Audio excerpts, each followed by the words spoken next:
We'll start with a knowledge worker on this idea of a knowledge worker. And I do want to take a moment to say I've been hearing a lot, I mean, seeing a lot of videos out there just flooding, um, the social media about the age of knowledge workers is over. AI is going to, I don't believe they really understand what a knowledge worker is, or it's just marketing for some other purpose.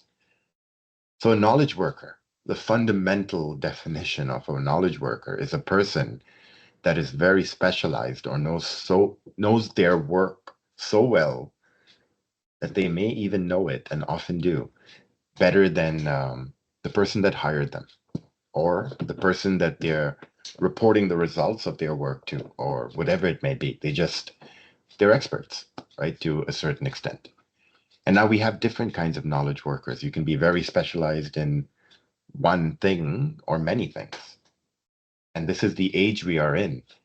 Education is more freely available to everyone, right? We went through all of those. Oh, look, computers. Computers will help in the classrooms. And while they didn't take over the classrooms, they still did provide.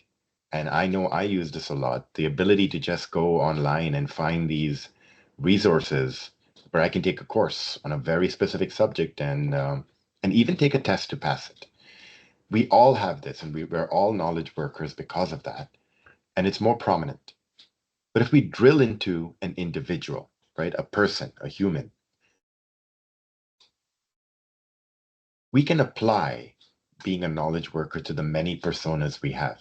And it's a whole other conversation about how you eliminate your different personas, your persona at work and your persona at home and your persona in your social environments or whatever it may be. You can combine those personas into one persona, which is amazing. Definitely try to do that. But right now, I'm separating this in terms of time, right? We're just taking an average day and just to express how much time is at work, right? So we need to recognize that for each individual, that only a quarter of the hours of the day, right, go into work or the work persona. The rest is other things. And if we think magically that, there's no seeping of family and social and other things into the work self, you know, we we're not being honest with ourselves. We need to be frank. In the same manner, like, for you as an individual, believing that your work self is not seeping into family and social is also, you know, something you should not ignore. Take it into account when you're planning for those.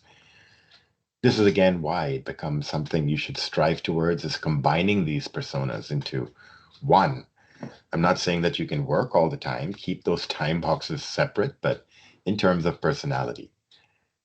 And I'm talking to this because this is what knowledge workers are. It's not how much code they can output or how many UI wireframes they can produce, or it's not outputs. It is outcomes. So the value, the quality of the work that they produce. Um, Not that I produced, 50 UI wireframes in a week. It could also be, look, I push back on 20 of them, saying we should not make a change. We should not do that. Go consider the UX instead. There are many different ways that can be measured. It should not be based on outputs. And knowledge workers seek autonomy, mastery, purpose, and clarity.